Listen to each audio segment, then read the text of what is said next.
আসসালামু আলাইকুম দর্শক শ্রোতাগণ, আইনের আলোচনায় আপনাদের স্বাগতম। যারা বার কাউন্সিল প্রিলিমিনারি পরীক্ষায় ভালো ফলাফল করেছেন এবং পাশ করেছেন তাদের জন্য শুভকামনা। আজকে আমরা আলোচনা করব কিভাবে বার কাউন্সিল লিখিত পরীক্ষায় ভালো ফলাফল করা যায়, কিভাবে বার কাউন্সিল লিখিত পরীক্ষায় অন্যদের থেকে এগিয়ে থাকা যায়। তাহলে চলুন আলোচনা শুরু করা যাক। বাংলাদেশ বার কাউন্সিল লিখিত পরীক্ষা একজন আইনজীবীর জীবনের অন্যতম বড় এবং গুরুত্বপূর্ণ মাইলফলক। এই পরীক্ষায় ভালো ফলাফল করার জন্য শুধু কঠোর পরিশ্রম নয়, বরং একটি সুনির্দিষ্ট ও কৌশলগত প্রস্তুতি প্রয়োজন।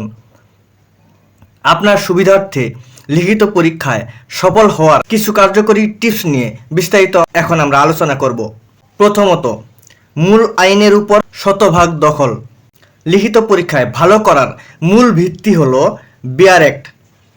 প্রশ্ন যেভাবে ঘুরিয়েই আসুক না কেন, মূল আইনের ধারা ও মূল বক্তব্য জানা থাকলে উত্তর দেওয়া সহজ হয়।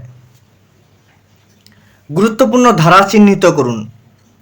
প্রতিটি আইনের সব ধারা সমান গুরুত্বপূর্ণ নয়। বিগত বছরগুলোর প্রশ্ন বিশ্লেষণ করে গুরুত্বপূর্ণ ধারাগুলো হাইলাইট করে পড়ুন। ধারা ও উপধারা মুখস্থ রাখা। প্রশ্নের উত্তরের সাথে প্রাসঙ্গিক ধারা এবং সম্ভব হলে উপধারা উল্লেখ করতে পারলে উত্তরের মান অনেক বেড়ে যায়। গাইড বই অনুসরণে সতর্কতা।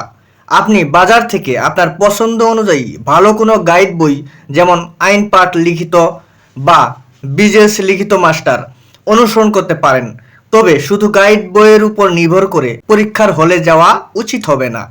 আপনাকে মূল আইন অর্থাৎ বেয়ার অ্যাক্ট অবশ্যই পড়তে হবে।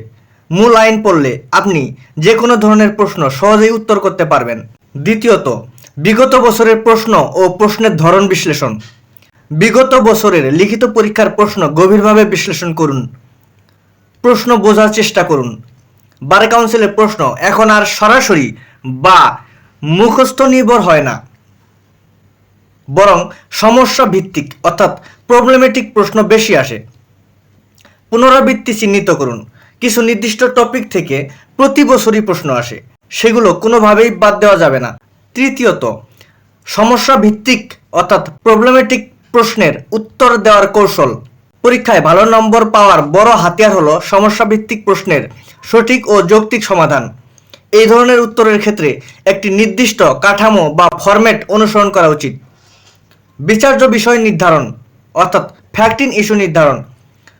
প্রশ্নের সমস্যাটি ভালোভাবে পড়ে বিচার্য বিষয় নির্ধারণ করতে হবে, যার উপর ভিত্তি করেই উক্ত সমস্যার সমাধান করতে হবে। মূল সিদ্ধান্ত অর্থাৎ ডিসিশন প্রদান। শুরুতে এক বা দুই লাইনে সমস্যার মূল আইনি সমাধানটি স্পষ্ট করে উল্লেখ করতে হবে। সিদ্ধান্তের কারণ। আপনার সিদ্ধান্তের উপর যুক্তি উপস্থাপন করতে হবে। সমস্যাটি কোন আইনের কোন ধারা অনুযায়ী তৈরি হয়েছে তা উল্লেখ করুন। উদ্দীপকের ঘটনার সাথে আইনের ধারাটির কিভাবে মিল বা অমিল রয়েছে তা সংক্ষেপে আলোচনা করুন। পুরো আলোচনার ভিত্তিতে আপনার চূড়ান্ত আইনি মতামত অর্থাৎ সিদ্ধান্ত দিন। চতুর্থত, উত্তর লেখার গতি ও সময় ব্যবস্থাপনা। পরীক্ষার হলে টাইম ম্যানেজমেন্ট একটি গুরুত্বপূর্ণ বিষয়। লিখিত পরীক্ষায় অনেক পরীক্ষার্থী জানা সত্ত্বেও সব প্রশ্নের উত্তর শেষ করতে পারেন না, তাই সময় বন্টন অত্যন্ত জরুরি।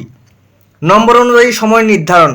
প্রতিটি প্রশ্নের জন্য বরাদ্দ নম্বরের উপর ভিত্তি করে সময় ভাগ করে নিন।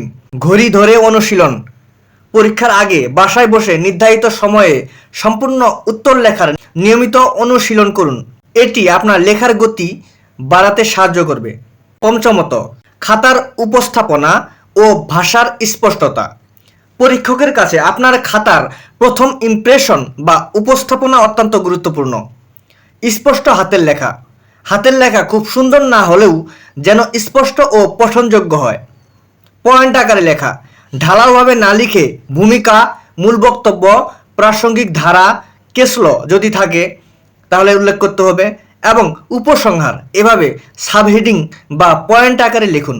গুরুত্বপূর্ণ অংশ হাইলাইট করা।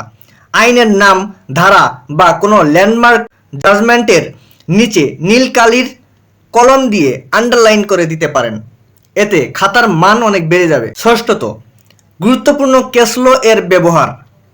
উচ্চ আদালতের গুরুত্বপূর্ণ ও ল্যান্ডমার্ক সিদ্ধান্তগুলো, যেমন ডিএলআর, বিএলসি, এডিসি বা এএলআর এর রেফারেন্স উত্তরের পক্ষে যুক্তি হিসেবে ব্যবহার করলে সাধারণ উত্তরের চেয়ে অনেক বেশি নম্বর পাওয়া যায়। অন্তত প্রধান প্রধান ধারার সাথে সম্পর্কিত বিখ্যাত কেসগুলোর নাম ও মূল সিদ্ধান্ত মনে রাখার চেষ্টা করুন। একটি বিশেষ পরামর্শ, প্রতিটি বিষয়ের যেমন দেওয়ানি কার্যবিধি, ফৌজদারি কার্যবিধি, দণ্ডবিধি, সাক্ষ্য আইন ইত্যাদি অন্যান্য বিষয়সমূহের জন্য নিজস্ব সংক্ষিপ্ত নোট বা সিনোপসিস তৈরি করে রাখুন, যা পরীক্ষার আগের দিন দ্রুত রিভিশন দিতে সাহায্য করবে। আত্মবিশ্বাস রাখুন এবং নিয়মিত লেখার অভ্যাস বজায় রাখুন। আপনার জন্য শুভকামনা। আশা করি আজকের আলোচনা আপনি যদি অনুসরণ করতে পারেন তাহলে আপনি বার কাউন্সিল লিখিত পরীক্ষায় অনেক বেশি ভালো করতে পারবেন এবং অন্যদের থেকে এগিয়ে থাকবেন। আজকে এ পর্যন্তই।